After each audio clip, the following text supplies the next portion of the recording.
Hey YouTube, tomorrow is, well, one, Thanksgiving in Canada, but two, a community day. So SOLOSIS Community Day, Sunday, October 12th from 2 till 5. This is a psychic type Pokemon. I've caught it multiple times. I have not used it or done anything with it. Had to look it up. It is a psychic type Pokemon. So, I was going to say Christmas. Halloween, psychic, ghost type, dark. I think those are the sort of maybe three that you associate with Halloween. So I guess it kind of makes sense in an October Community Day. If you evolve so it's a two-stage evolution. So you have to evolve it once to get Duosion, and then evolve that up to 4 hours after the event to get Reuniclus that knows Charm. So Charm obviously got the rework this season. Plays a bit different, a little quicker on the charge, a little less damage, a little quicker on the charge. So we'll see how that plays out with this Pokemon. Event bonuses. There's two things here I want to go over. The first one is just the normal event bonus for this event. You always get one of four. It's either 3 times Stardust, 3 times XP, quarter. Is it just three? Is it XP, Stardust, and then a quarter egg lure module, a quarter egg hatch? I think those are the 3 that you get. Anyways, it is 3 times Stardust for this event. That's my favorite.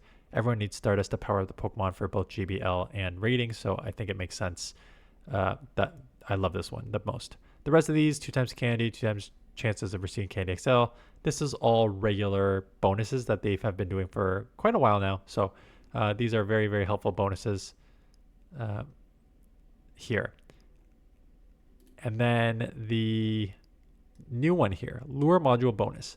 From 2 to 9 p.m. local time, SOLOSIS will have a very high chance of appearing at Pokestops with active regular lure modules. SOLOSIS attracted to regular lure modules will have an increased chance to be shiny and may have a special background. That's more chances to encounter the featured Pokemon even after the event hours. And this is great. For those of you, again, I like doing history just because I've been playing since 2018. For those of you who do not know the history, community days used to only be 3 hours as well. They were 11 till 2. And then COVID happened, and then they decided during COVID, let's expand it to 6 hours. It was 11 till 5. So you had 6 hours to do the community day. And then over the past couple of years, they've narrowed it to 2 to 5. So it became an afternoon community day event, 2 to 5. The problem with the 2 to 5 on a Sunday or Saturday, whenever the weekend is, if you miss that time frame, you're in trouble, right? Because you're not going to be able to get that Pokemon. Those of us with kids and our weekends are pretty booked as it is, that you may not have time to even open up the game. So this gives you 2 things here. One, it gives you, let's say you can't get out and you're lucky enough to have a Pokestop by your house, you can just boost up a lure module and they will appear with a higher frequency. So has a very high chance of, or maybe it's not higher frequency, but it's a very high chance of appearing. So if you launch it, the featured Pokemon will show up. So if you can't get out during the time, that's great. And then again, 5 to 9 provides you an extra 4 hours opportunity to catch this Pokemon if you did not get it during the regular 2 to 5 hours. So I think just giving people different opportunities if they can't get out and can't get out or can't play during that time, giving them more opportunities is a positive. So love to see that. Okay, this Pokemon, holy moly. It is ranked 1042 as the shadow, 1044 as the non-shadow. Very, very, very, very bad. So what makes it so bad? Borderline everything. Stats, 126 attack, a very, very low 95 defense, and a 147 stamina. So 147 stamina is okay. Obviously, the defense is very, very low. And if you're going to have a defense that low and the overall stats that low, man, you want to be a little more attack heavy than 126. Because you're not even 140 is a glass cannon. When you get down to the 130s, 135, okay, it hits hard, not as attack heavy as a glass cannon. But when you're at 126, you're just sort of still more on the higher attack, but still sort of in the middle. And to get that with a super low defense is a terrible.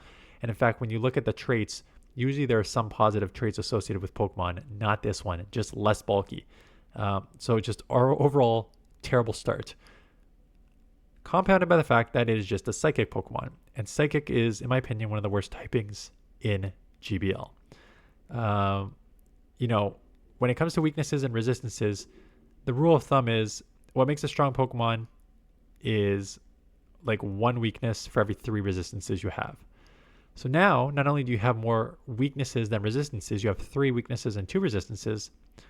Yes, it's nice to resist fighting, but Psychic is actually not a very prevalent move set in Pokemon Go. You have your couple Psywave users, a couple Confusion users, but otherwise, that's it. There's really no Psychic type moves that you really need to worry about.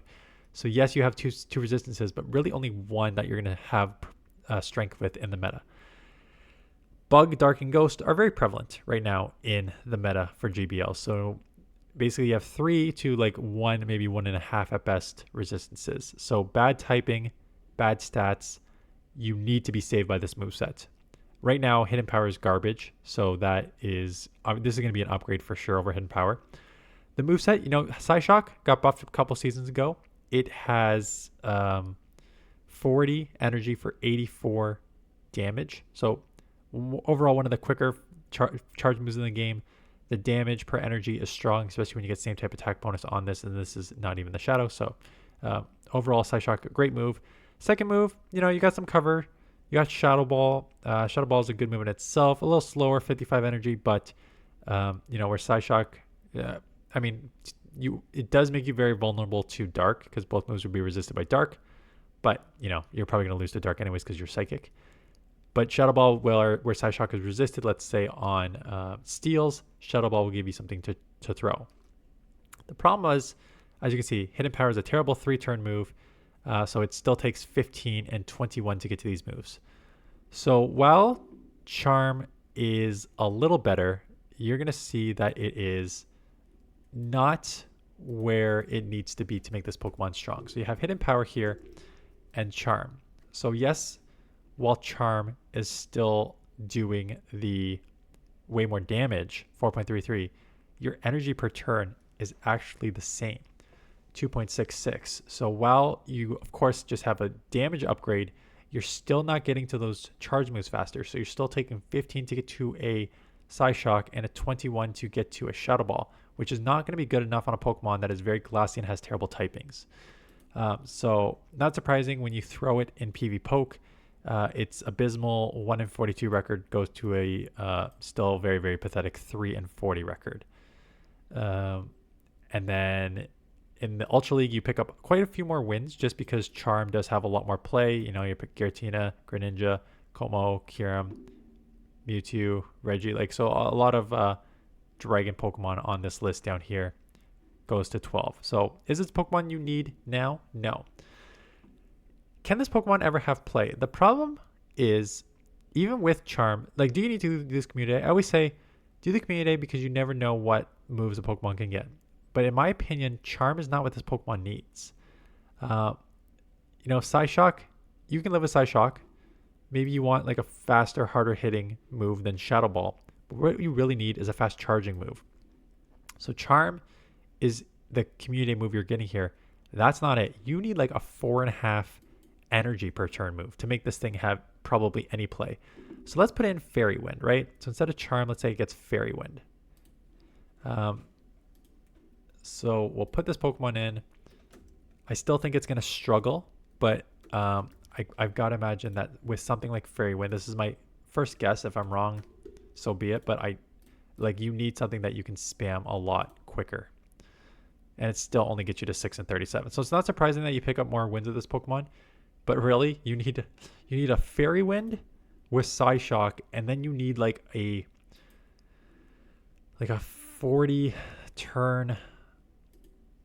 You need a 40 turn, 35, 40 turn charge move that hits pretty decent. Like a Psycho Boost. But now you already have Psyshock, so Psycho Boost doesn't add much to you. Maybe a Shadow Punch, maybe a Doom Desire. I don't even know if it gets this move, but it needs something like a Doom Desire. Have a Doom Desire Psyshock combo here. That is the only way this Pokemon will have any shot, given its stats and given its typing. So when you throw in Fairy Wind and Doom Desire, I don't even know if it gets that in the main series games. It's still only 6 and 37. It goes so bad. Yeah, like I just don't think this Pokemon can overcome its psychic typing and stats.